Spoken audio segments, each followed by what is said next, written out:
আজ 18 মে গোটা বিশ্বজুড়ে পালিত হচ্ছে আন্তর্জাতিক মিউজিয়াম দিবস। আজকের দিনে দাঁড়িয়ে যথেষ্ট প্রাসঙ্গিকতা অর্জন করেছেন রায়গঞ্জের সুভাষগঞ্জের বাসিন্দা তথা বিশিষ্ট লোকশিল্পী তরণী সেন মহন্ত। আমাদের প্রতিনিধি গিয়ে পৌঁছেছিলেন তরণী সেন মহন্তের কুসুম কিশোরী পল্লী পাঠাগার ও লোকশিল্প সংগ্রহালয়। এই সংগ্রহালয়ে লোকশিল্পীদের বিভিন্ন যন্ত্রাংশ বাদ্যযন্ত্র সংগ্রহ করেছেন তরণীবাবু বলেন, আমি মূলত বিগত শতাব্দী 75 সাল থেকে ঊনবিংশ শতাব্দীর শেষ ভাগে এসে এটাকে এগিয়ে নিয়ে আসার চেষ্টা করেছি। এটা করতে গিয়ে 3 রকমের সুবিধে হয়েছে। সারা দেশের বিভিন্ন রাজ্যে গান গেয়েছি, রাজ্যের বিভিন্ন জেলায় গান গেয়েছি, এইসব জায়গা থেকে সংগ্রহ করেছি। এর জেরে আমরা বড় বড় লোকশিল্পীদের কাছে পৌঁছতে পেরেছি। তারা মারা যাওয়ার আগে সেই সব যন্ত্রাংশ দিয়ে গেছেন। এই সমস্ত বাদ্যযন্ত্র কোনটা 200 বছর, কোনোটা 100 বছরের পুরনো। স্যার, আজকের এই প্রোগ্রাম নিয়ে একটু কী বলবেন?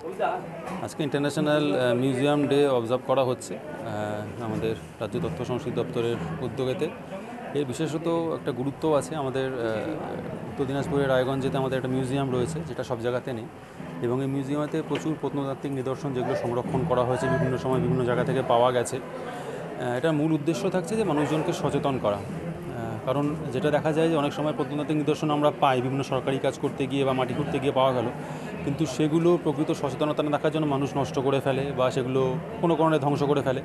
তো সেগুলো যাতে না হয়, সেগুলো যাতে আমরা যথাসময়ে যাতে আমাদের কাছে ইনফরমেশনটা আসে, সেগুলোকে আমরা সংরক্ষণ করতে পারি। কারণ এগুলো সংরক্ষণের মাধ্যমে আমরা আমাদের ইতিহাসকে জানতে পারবো, এবং নিজেদের বর্তমানকে জানতে গেলে নিজেদের অতীত ইতিহাসকে জানতেই লাগবে, এবং অতীত ইতিহাসকে যদি জানতে পারি তাহলে আমরা আমাদের ভবিষ্যৎকে সুন্দর করে গড়ে তুলতে পারবো। তো সেই কারণেই ইতিহাসের গুরুত্ব অপরিসীম, এবং সেই কারণেই এই সংগ্রহালয় বা সংগ্রহশালাকেও আমাদের সঠিকভাবে সংরক্ষণ করতে হবে। তো সেই কারণেই আমাদের আজকে এই দিনটাকে অবজার্ভ করা।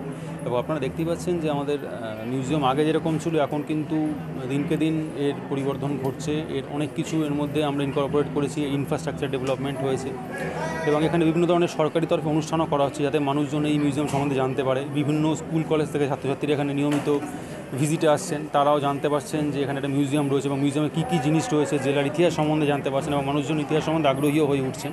এটা একটা খুব ভালো উদ্যোগ। তো আমাদের আশা থাকছে যে আগামী দিনে আজকে যেরকম দেখছেন যে সিট অ্যান্ড কম্পিটিশনও হচ্ছে, প্রচুর বাচ্চারা পার্টিসিপেট করেছে।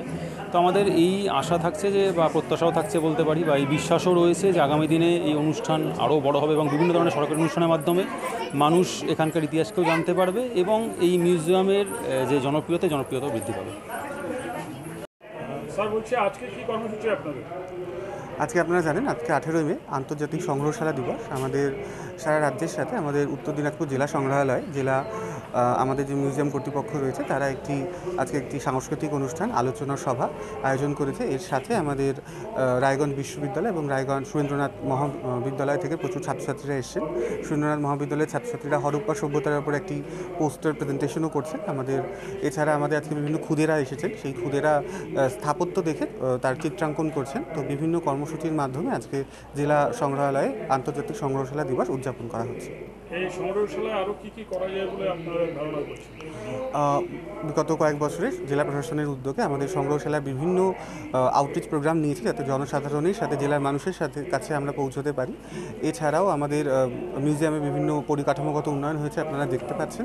এছাড়া আমাদের উদ্দেশ্য রয়েছে যে সবাইকে সাথে নিয়ে আরও যে বিভিন্ন কর্মসূচির মাধ্যমে যাতে জেলার মানুষের সাথে পৌঁছানো যায়, এবং আপনাদের মাধ্যমে আমাদের অ্যাপিল থাকবে এখানকার জেলাবাসীর কাছে যে আমাদের খুব সুন্দরভাবে এখানে জেলা সংগ্রহালয়ে আমাদের স্থাপত্য, আমাদের জেলার ঐতিহ্যগুলোকে সংরক্ষিত রয়েছে।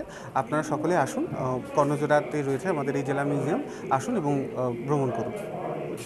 অনেক এখনও প্রত্নতাত্ত্বিক স্থাপত্য বা মূর্তি বিভিন্ন জায়গায় ছড়িয়ে ছিটিয়ে আছে, সেখান থেকে আনার কি ব্যবস্থা করছে? আপনারা জানেন যে আমাদের বিগত লাস্ট ইয়ারই আমাদের বেশ কিছু স্থাপত্য আমরা বিভিন্ন জায়গা থেকে পেয়েছি। ইটাহার থেকে পেয়েছি, রায়গঞ্জ থেকে পেয়েছি, ইসলামপুর সাব ডিভিশন থেকেও অনেক মূর্তি এবং বিভিন্ন রৌপ্য মুদ্রাও পাওয়া গেছে। সেগুলি সযত্নে আমাদের জেলা সংগ্রহালয়ে রয়েছে। এছাড়াও যেখানে যেখানে আমরা খবর পাচ্ছি, আমরা প্রশাসন আমাদের দপ্তর দ্রুত ব্যবস্থা নিচ্ছে সেগুলি যাতে মিউজিয়ামে ঠিকভাবে ঠাঁই পায়। আপনিও কি মুরগি প্রতিপালন করে আর্থিক লাভের মুখ দেখতে চান?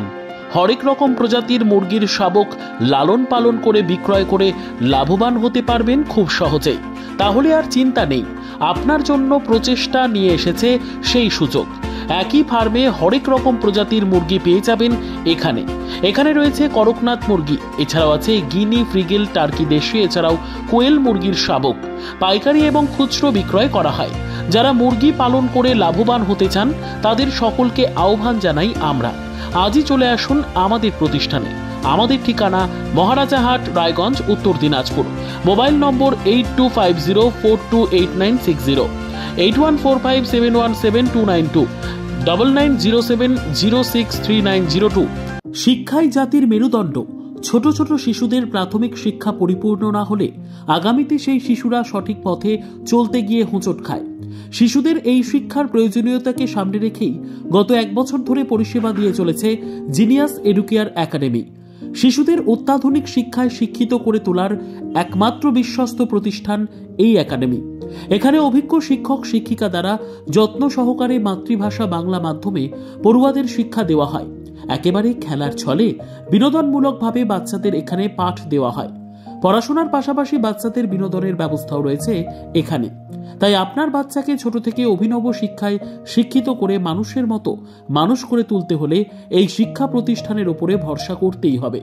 আমাদের ঠিকানা জিনিয়াস এডুকেয়ার একাডেমি, স্থান ঘুঘুডাঙ্গা মোড়, পোস্ট ভূপালপুর, রায়গঞ্জ, উত্তর দিনাজপুর। মোবাইল নম্বর 9563630109 অথবা 7029042308।